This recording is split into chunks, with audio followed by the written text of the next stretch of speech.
Welcome to Whispers of the Web, where the hidden gems of the web come to life. Join us as we unravel the most fascinating tales, secrets, and discussions from across the web. Every whisper has a story. If you enjoy our journey through the whispers of the web, don't forget to like, subscribe, and share the intrigue.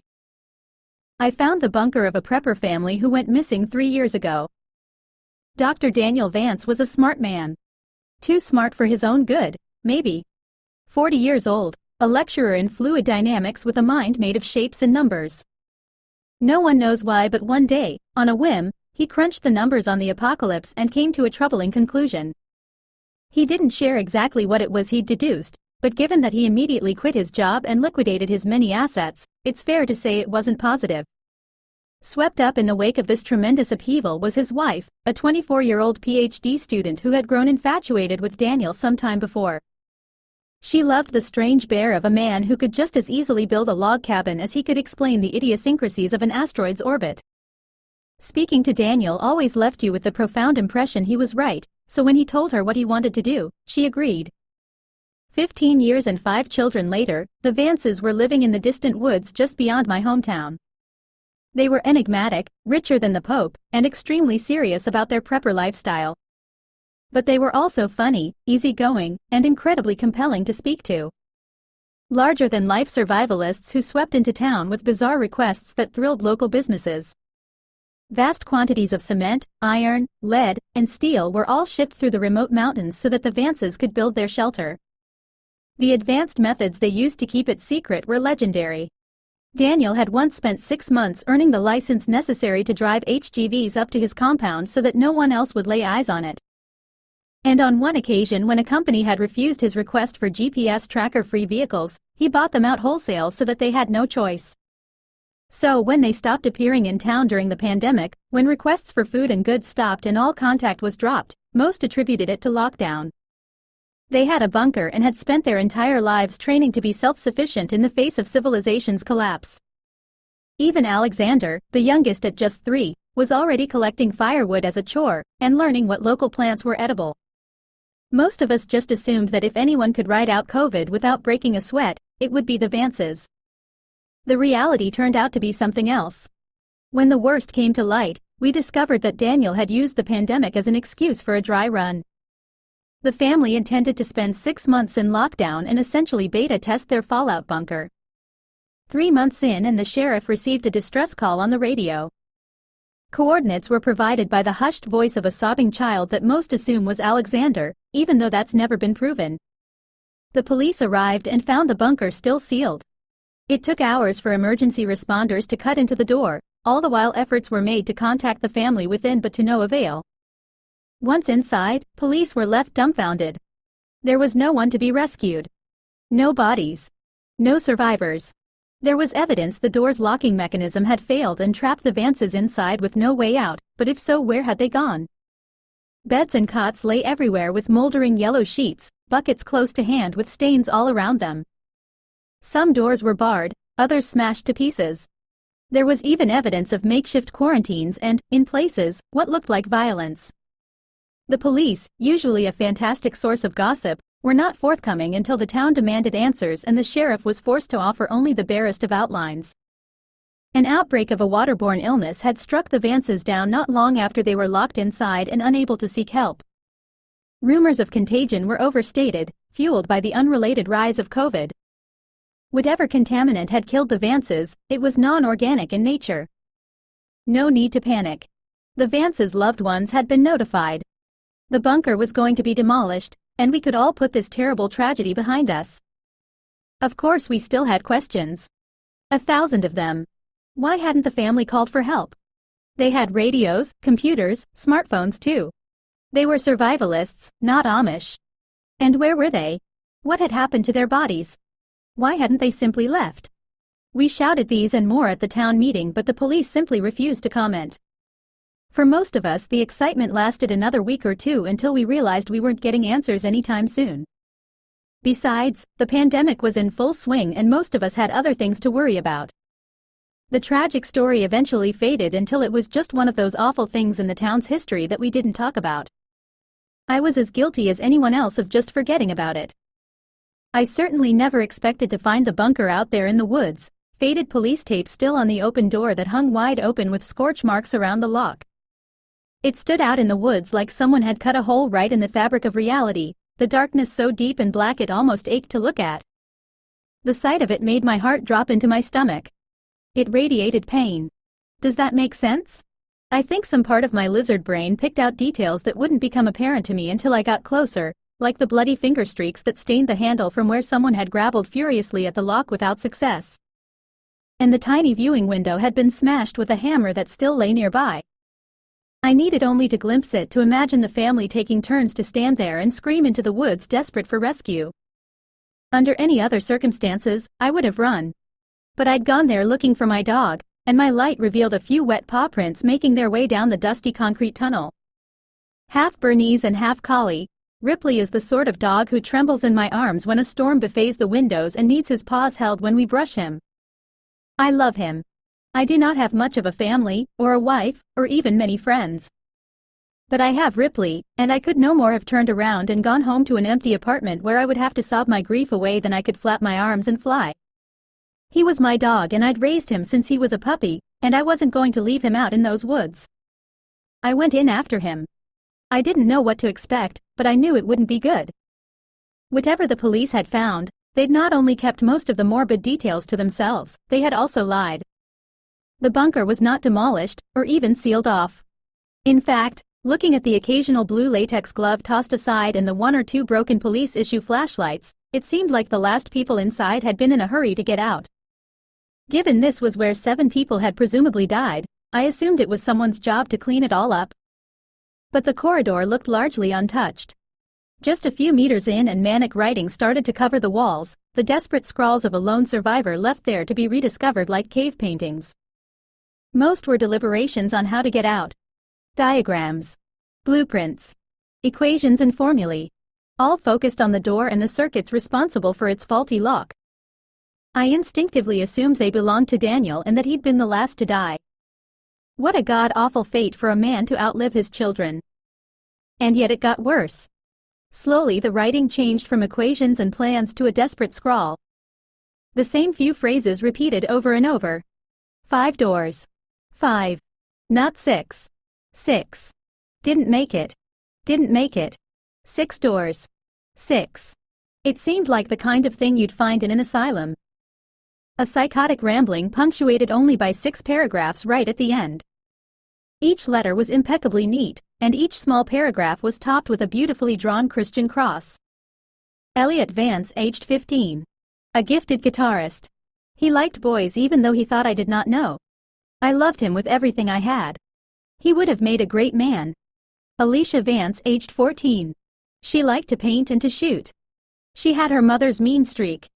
It would have served her well in the future. Elijah Vance, aged 8. The smartest of us all. These were Daniel's memorials to his family, and seeing the words lit up by my torch was a haunting insight into the overwhelming despair he'd endured. He must have realized he wouldn't get the chance to speak at his family's funerals or to write their obituaries. This was his last desperate way of making sure the world might one day know them as he did, as real people. The words marked the end of the tunnel, standing adjacent to a trapdoor in the ground. It was not open, but the tunnel came to a dead end immediately afterwards and Ripley's prints disappeared at the hatch. I feared he might be in danger, but still I stopped and looked at the bunker door 20 meters behind me. The once gloomy forest looked so bright, even on this cloudy day, the air dotted with rain. A part of me felt like I was leaving the whole world behind as I began to climb the ladder down. I entered a large circular living space that was packed with furniture and little nooks and crannies. The walls were covered with folding beds and tables and every inch was multifunctional. A dining space could become a sitting space, which in turn might be where someone slept, or even exercised. It all depended on what particular bit of furniture you unfolded or unclipped or unfurled. 7 people in close quarters, nowhere near enough privacy. It made sense they went with this cluttered overlapping use of space.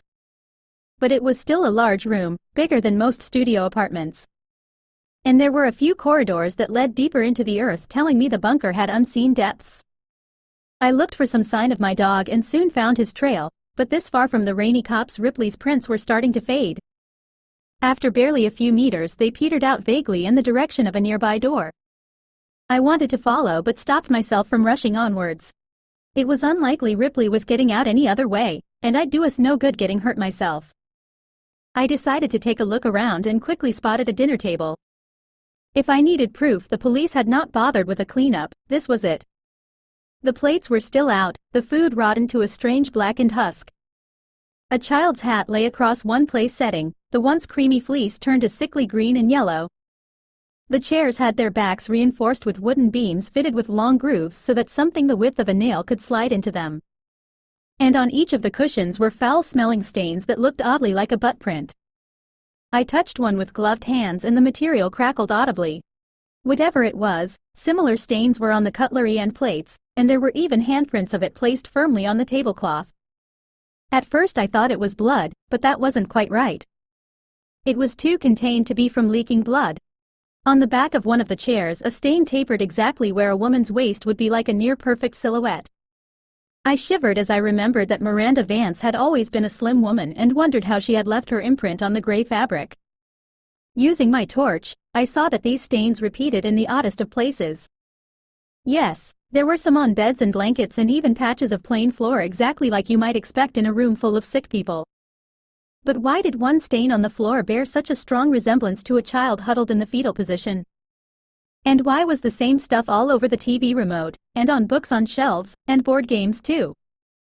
Everything from sofa cushions to DVD boxes to piles of dirty laundry were covered in the same dried brownish material that gave off a foul coppery miasma. I found the jigsaw particularly baffling. Someone had set up another table with 4 chairs, all modified with the same back support as those by the dinner table.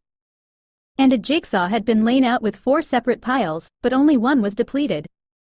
The rest looked largely untouched, almost like someone had portioned out pieces for 3 other people who had absolutely no interest in going along with it. Maybe Daniel had tried to keep up morale while the family was sick? God help me, if that were true I couldn't help but imagine the poor man sat there with his loved ones close to death, desperately trying to encourage them to click their own pieces into place while they faded in and out of consciousness. Something about that room emanated madness, and the longer I stayed down there flicking the bright disk of light of my torch from one detail to another, the more I wanted to leave. One door had wooden beams nailed across it. One sofa had been partially disassembled. Multiple beds had been burned. And all the light bulbs had been removed and put in a box on the kitchen countertop. Looking up at the ceiling, I finally had some insight into why the police were so confident the Vances had not survived despite never finding their bodies. Someone had jammed a human finger into one of the empty sockets, almost like they'd expected it to glow with the flick of a switch. What was it about this place that had caused the police to leave and never return? Not to even take that finger and test it for signs of illness, or even just to confirm who it belonged to? I decided it was time to hurry up and find my dog. People had died in that place, and while I'm not superstitious, I can't be the only skeptic who has done the calculations in his head and realized it costs nothing to be respectful of ghosts. That bunker was cramped, terrifying, and the air stank so bad I started to worry I'd get sick myself. It served no one any good to linger. But I'd be damned if I'd just walk away and leave Ripley to rot down there. It's not like he could climb a ladder and get out on his own, even if I wasn't entirely sure how he'd gotten down there in the first place. Summoning what little bravery I had left, I called out and broke the silence, something which felt like a terrible taboo in that god-awful place, like screaming in a graveyard. Ripley! I waited and hoped to hell I'd hear the pitter-patter of his paws, but for the longest of moments there was only the kind of silence that makes you wonder if someone or something in the darkness is holding its breath trying to look like just another patch of nothing. Biding its time until you finally turn around and show it your back. The TV came on with a blurt of white noise that was so loud and so sudden I cried, threw my arms up, and nearly fell backwards onto a rolled-out sleeping bag that looked like it had spent a week in the sewer. By the time I realized what had caused the noise, I could already hear a tinny rendition of Daniel Vance's voice. I realize the issue here. I need to emphasize just how little I understand anything that's. I frowned at the screen as I approached. It showed a greenish infrared view of the bunker with Daniel up front, and the dinner table behind him. It was grainy and hard to see, but I could clearly tell that his family were sitting in those chairs. Miranda was first to fall ill. Looking back it makes perfect sense. Miranda often went into storage to fetch food for cooking, and we found it behind one of the refrigerators. So that's, ah crap. One of the figures in the background slumped onto the table with a loud clank and sent a plate spinning off onto the ground. Crap, crap, crap, Daniel muttered as he got up and grabbed the woman by the shoulders and sat her upright. Miranda never did like my cooking. He snorted a laugh as he fussed with something at the back of the chair. The rods are much better than tape. All those hours spent taping them upright to the chairs. Never worked. But the rods, they fit right into the spine, and with a little modification I can just slot them into the chairs. That way everyone is able to join in for dinner. I'm working on something similar for family game night. Daniel wandered over to the camera and with a grin he lifted it from the tripod and scanned the dinner table. What I saw nearly made me drop my torch. His family were long dead. Gaunt faces. Missing noses. Lips that had receded to reveal awful grins.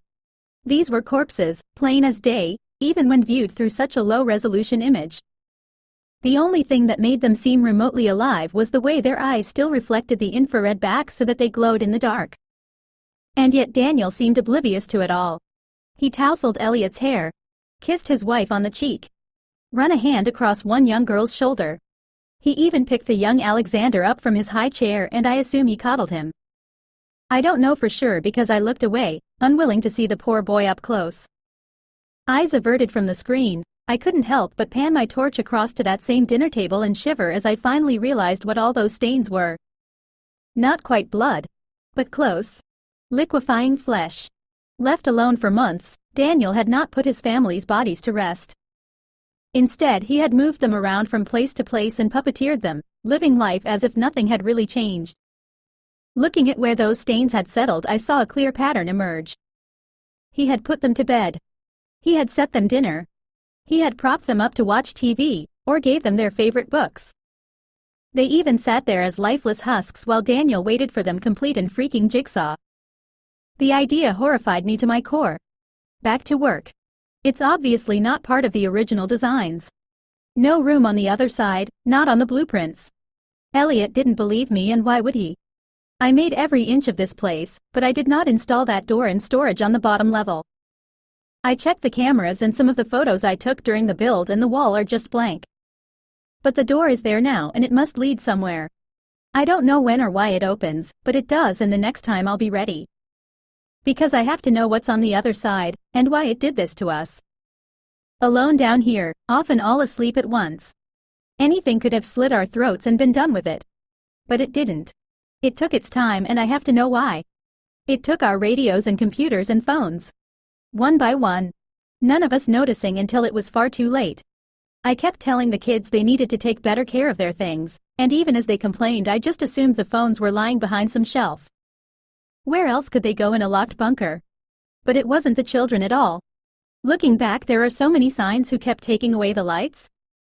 Who kept draining the batteries in our torches? How long did we live with it before we finally realized we weren't alone? Was it here every step of the way? A door out of nothing that leads to nowhere, at least most of the time. Because I know for a fact it does not always open onto a blank wall. There is something behind it. I can hear it shuffling around in there, wet breath rattling in its lungs, a horrible sound I hear roaming these halls when it thinks I'm asleep. I listened to Daniel, fascinated by this strangely compelling rant, when movement caught my eye. An infrared camera running in the dark, its image a roiling mess of uniform noise. What was it I'd seen? I paused the tape and rewound. Squinting, I saw two pinpricks of light in the darkness just over Daniel's shoulder. Slowly, the image resolved itself in my mind. I knew what I was seeing, and it turned my blood to ice. Miranda Vance had turned her head, and her lifeless eyes glowed as she fixed them on the back of Daniel's head. Not even any point leaving at this stage. I'm no doctor, but that door is giving off enough radiation to kill a family of 7. If none of us had touched it, being in the same room is risky, but not lethal.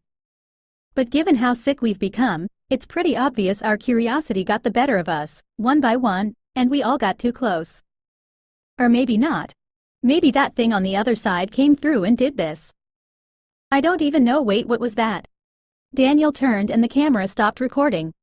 The image it froze on was of a lone man, bright as a star in the camera's lens, facing off against unknowable darkness broken only by 6 pairs of white, glowing eyes. I became painfully aware of my position relative to the table, and I had the painful premonition that if I turned, those chairs would not be empty.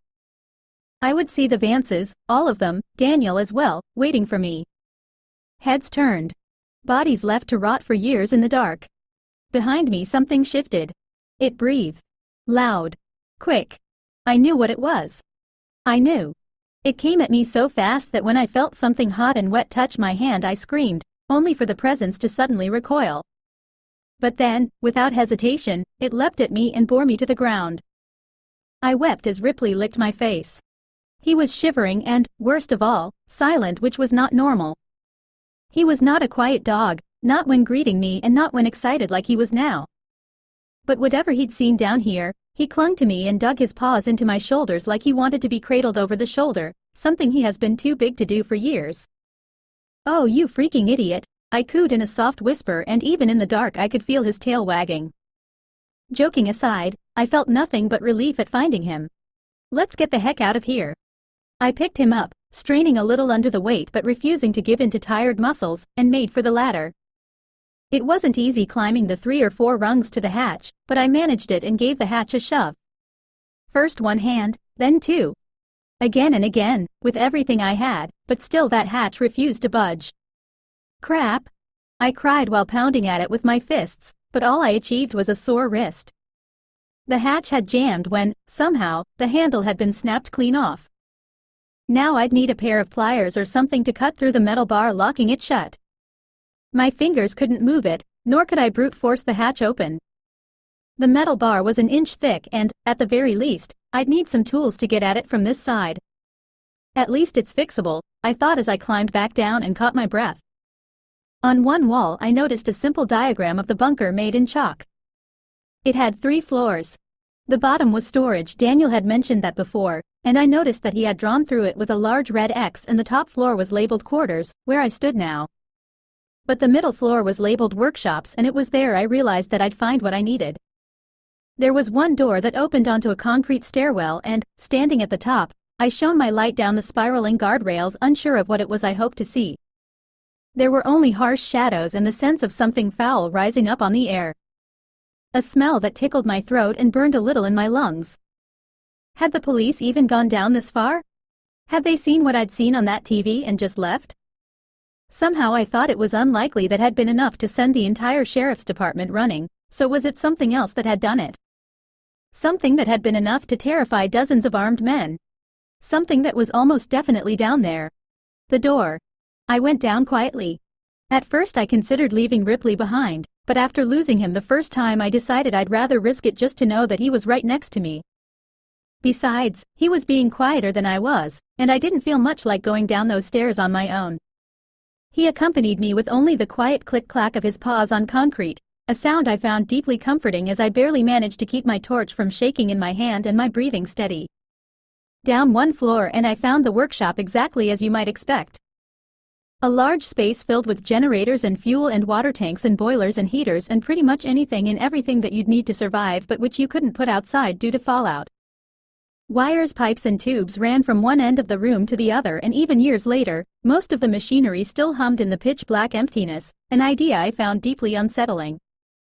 Taking one look at that strange tangle of harsh shapes and industrial figures looming out of the walls and floor, I shivered and looked around, quickly finding a small area Daniel had cordoned off for his own use. About a fifth of the total floor space, there was a large workbench and some seriously high-end machining equipment, all very well used. Lathes. Buzzsaws, drills, belt sanders, welding torches. Everything a man needed to do it himself. And Daniel had been busy. I'm not sure exactly what it was he'd been working on, but there was an arm on the bench. It sat atop a pile of papers that had slowly turned brown over the years until the whole thing looked like it had been soaked in tobacco spit. On the whiteboard was a faded but still visible diagram of what looked to me like a ball and socket joint. I thought of the tape, of Daniel's little mechanism to keep his family upright, and then looked at the arm and suppressed a momentary gag reflex. I don't know if Dan had been working on opposable limbs, or just a way to put the decomposing remains back together after they'd started to fall apart, but the size of the arm suggested a pre-teen child, and he'd left it out on the surface like it was a disassembled clock. It was also missing a finger. Just how freaking crazy was he? I wondered as I pinched my nose with one hand and began overturning boxes looking for a hefty pair of pliers, or maybe a hacksaw. Ripley backed away from the noise, but once I made sure he wasn't going anywhere, I carried on grabbing and pulling at box after box, hoping I'd find what I was looking for. Anything to break that freaking metal bar. In the end, I managed to get a pair of bolt cutters, a crowbar, and a heavy-duty pair of pliers. One went in my pocket, one went down the back of my jeans, and the other was clutched in my fist, too large to be tucked away in my clothes. The bolt cutters felt hefty in my hand, which was a bit of comfort, but that feeling didn't last long. Something moved in the darkness, out there in the twisted jungle of shadows cast by all those pipes and wires that ran from one machine to the next. A figure moved. Thin, but unmistakably human in its outline. I couldn't help but remember what I'd seen on that tape. Surely it couldn't have been real? Maybe Daniel had rigged something up. Some fishing wire and a motor, maybe? The idea that those bodies had been moving on their own, I couldn't be sure of that, could I? It was a frightening idea, one my mind had latched onto out of sheer panic. That was all. And then I saw them. A pair of white pinpricks reflecting back at me from the depths of that cluttered room. Ripley, already behind me, head nuzzled into my leg, pushed even closer against me and let out a barely audible whine under his breath. The behavior of a dog who was terrified, close to pissing himself with fear. Just a bit of metal, I told myself as the light shook so violently in my hand I struggled to see straight. Just two shiny bits of metal. They blinked and began to come towards me. If I had any doubts left, they were dispersed by the sight of a pale white hand emerging into the light. I ran straight to the stairs and went to climb them, but only 1 or 2 steps in and I saw something gripping the handrail on the top floor. A moldy clump of flesh only just recognizable as a fist, the flesh withered until the fingers were basically bone. Without meaning to, I brought my light up out of habit and I saw the bloated face of a hairless corpse glaring down at me. I couldn't even tell you if it had been a teenage girl or the 60-year-old Daniel. Either way, I instinctively turned and found another body shambling towards me out of the workshop. I was trapped. Nowhere to go. By the feel of warm fluid on the back of my leg I could tell Ripley had finally pissed himself. An adult dog, tail between his legs, shivering like a puppy and desperate to be picked up. God, I needed him to just stay together for a little longer. I couldn't take him in my arms, but I couldn't leave him behind either. With nowhere to go, I ran down and entered storage. There was the temptation to stop once I hit the bottom. Down here the air was thicker and the sounds of my breathing were muted, somehow distant. But I only had to look back up to see 3 pairs of eyes glaring down at me, so without giving any of it much further thought I barreled down the corridor and stumbled onto a door at random. Opening it, I saw what looked like your standard storage room, only most of the shelves had been overturned and the food left to rot on the floor. 1 or 2 shelving units were still upright though, and their shelves were covered in tall opaque boxes that made them a fantastic hiding spot. That, I decided, would have to be where I crouched down and turned off my light. I was already inside when I realized that wasn't all that was in there. The door almost looked normal. I could see why Daniel must have been confused by it because it looked a little bit like all the other doors down there, but it was different too. It was too tall and too wide, about 1.5 feet off the ground, and the metal rusted in its entirety like it had aged out of sync with everything else down there. All around the jam was a profusion of wet soppy moss like the kind you find hanging off trees in a swamp, and every few seconds the door would leak something strange and oily, like the kind of thing you find in a parking lot on a rainy day.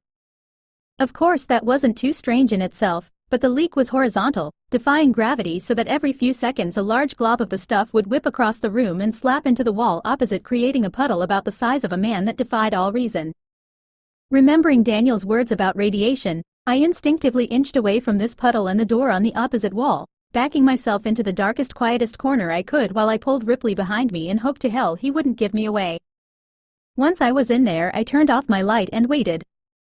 I must have taken longer than I'd thought to find a hiding spot because it was barely 2 seconds later when a few figures entered the room. It was pitch black after I'd turned off my torch, but they made enough noise to let me know that at least 2 of them had stumbled in after me.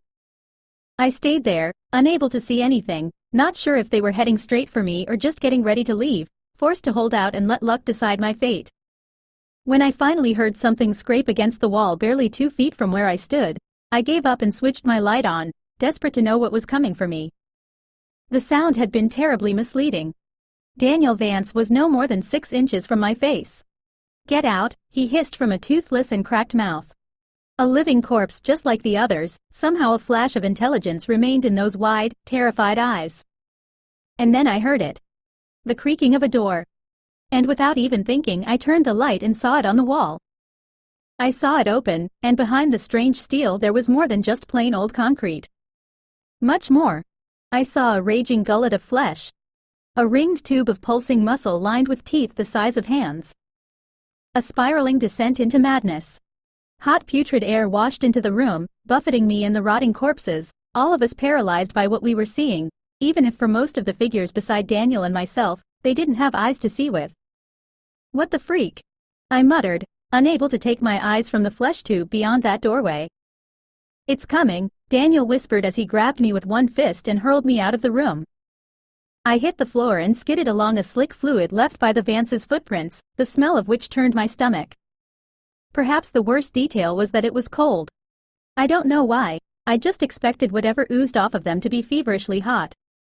But it wasn't. It soaked my shirt like I'd fallen into a muddy puddle. "It's coming." This voice wasn't Daniel's. I couldn't say for sure, but it sounded like a child's whisper. One by one the bodies shuffled over to the open door and knelt before it. I don't know why, but I got the impression the others had lost pretty much everything left of their minds, but Daniel remained aware. He looked back at me once more and spoke before he pressed his head to the floor in supplication with the others. "The only thing we did wrong was being here for it to torture. It didn't need a reason, just an opportunity. Leave. It won't let us go. It won't even let us die. And if it catches you, it won't let you go either." His forehead kissed the dirt. And then something reached through the door and gripped his head in its palm the way you or I might pick up an apple. In full panic, I ran over and grabbed my dog and the bolt cutters, and I ran like my legs were pistons, machines whose signals of exhaustion and fatigue could not slow me down or cause me to fall. I had to move. I had to leave. The hand that had grabbed Daniel, the sight of it flushed my mind clean like some kind of enema. It hurt to see the image replay in my mind, but there was nothing else in my head echoing around except the sight of fingers with one too many knuckles and nails as large as a smartphone. I reached the top floor and nearly collapsed from breathlessness, but I wouldn't let myself stay down for long. I crawled over to the ladder and climbed up and immediately went to work trying to cut the metal lock. It was hell with just one hand, the other clinging to the torch that I kept frantically pointing at the door behind me, and it wasn't long before I fumbled one too many times and dropped my only source of light. "No, no, no, no!" I mewed. But there was no time to look for it. I had to get out, and I had to get out fast. I couldn't see, but I was sure I could hear something climbing up those stairs. Not the steady thump-thump of human feet. No, this was different. This was a rapid pitter-patter of a spider, maybe. Something with hundreds of feet or hands, or God knows what, skittering along the floor and walls and ceiling, pulling itself along with a body whose mere shape would offend God. Using all my strength, I leaned hard on the bolt cutters and, at last, the bolt gave. I threw the hatch open and got just enough ambient light to see Ripley hovering at the bottom of the ladder, growling ineffectually at the doorway. I crouched down, scooped him up, and fled up the ladder so quickly that my muscles turned to jelly at the top and I fell over onto hands and knees. But still, I was out. The long corridor covered in writing was ahead of me, and at the very end a doorway capped now by the tired blue light of a full moon. Ripley needed no encouragement. He whipped down the corridor with canine speed and I followed at a broken and stumbling crawl, eventually shouldering past the open door and collapsing onto the forest floor. For a few seconds I drifted in and out of consciousness, but when I looked up and saw the canopy overhead moving, the branches backlit by a full moon, I snapped awake and glared down at something gripping my ankle. The hand had reached out of the dark and seized me and was slowly dragging me back into the earth below. Whatever it was, most of its body lurked out of sight in the shadows behind the doorway, but the hand that crushed my leg was the size of my torso with an arm that looked like it belonged to a mole rat. I struck it with my own fist. I dug my nails in. I cried and kicked and screamed, but nothing could stop it. From behind the door, something like a face grinned and leered at me with joy. It was taking its time, sure enough, pulling me in so slowly that it gave my mind all the time in the world to appreciate the nightmare that awaited me. I think if, in that moment, you'd given me a gun, I would have shot myself because God help me I couldn't escape the look in Daniel's eyes. How he'd knelt to worship this thing like a man who knew that hope or pride or joy or anything with even a hint of goodness to it was so far out of reach for him it might as well be a dream. How long was this thing going to keep them down there? How long did it intend to keep me? I wept like a child, feeling like my mind was slowly cracking as I tried everything to stop that freaking pulling me into the shadows. I kicked at the earth. I dug into it using my hands looking for a root or a pipe or anything to hold on to. Nothing I did would slow it down. I was no more than a foot from the doorway when Ripley reappeared. A dog afraid of hoovers and plastic bags and doors that move on their own. A dog who once got stared down by a particularly feisty rabbit who stopped mid-chase and turned around, baffling the predator on its tail. A dog you couldn't even watch scary movies around. And he lunged at that arm like he was a wolf, like he'd always been one. And while he didn't quite break the skin, the pressure was enough to make the thing's grip weaken and I slid my leg out. Unable to stand, I knelt and grabbed the dog and pulled as hard as I could and now that freaking thing bled at last as the pressure of the jaws and the sliding teeth ripped into its flesh. Together, at last, Ripley and I were let go and sent rolling backwards head over heels. I wasted no time waiting or looking or processing. I heaved the dog to my chest and crawled until I passed out, making it maybe half a kilometer away. Only when I could no longer see the door did I let myself fall to the ground face first and gave up consciousness. The doctors said I had pneumonia, which I suppose made some kind of sense. I might have even believed them were it not for the sheriff's visit, asking strange questions of me as I lay in bed about what I may or may not have seen. I dismissed them to the best of my ability. I wasn't interested in chasing that particular nightmare down, figuring out if it had been real or not, at least not while I lay there half drowning in my own infection. To be fair, I had at least some sympathy for why the police had done so little to seal that place off. I have, on occasion, thought about going and doing the job myself, but to this day I still have nightmares about being pulled into the dark beyond that door. Not just the bunker door, the one I narrowly avoided at the end, but the one below. What I saw was a kind of madness, I'm sure of it, and I often think of Daniel's words. It didn't need a reason, just an opportunity. Somehow, the Vances were that opportunity. Maybe they built their bunker on a ley line, or a weak spot between dimensions, or the site of former satanic rituals. I'm not sure it even matters. They went into the dark thinking it'd be a safe place to wait out the world's troubles, but something had been down there waiting for them, waiting for a chance to get at a family of 7 people, to lock them in and deprive them of escape and slowly take from them everything it could. I've moved since then. Couldn't help it. It wasn't just the memories you see. It was the shortwave radio I kept in my basement. Something my father passed on to me when I was just a boy. God, I'd forgotten about it, at least until I woke up one day to the sound of it blaring white noise down in the dark. And buried in that sound was the faint whispering of a man, his voice barely recognizable, but unmistakably his. Let them go, let them go, let them go, let them go, let them go, let them go. Thank you for joining us in today's journey through the whispers of the web. Share your thoughts and suggestions for our next adventure. If you're not yet a part of our whispering community, click the subscribe button and ring the bell for notifications to never miss out on another story. Join us next time as we uncover another enthralling tale from the web. Until our next whisper.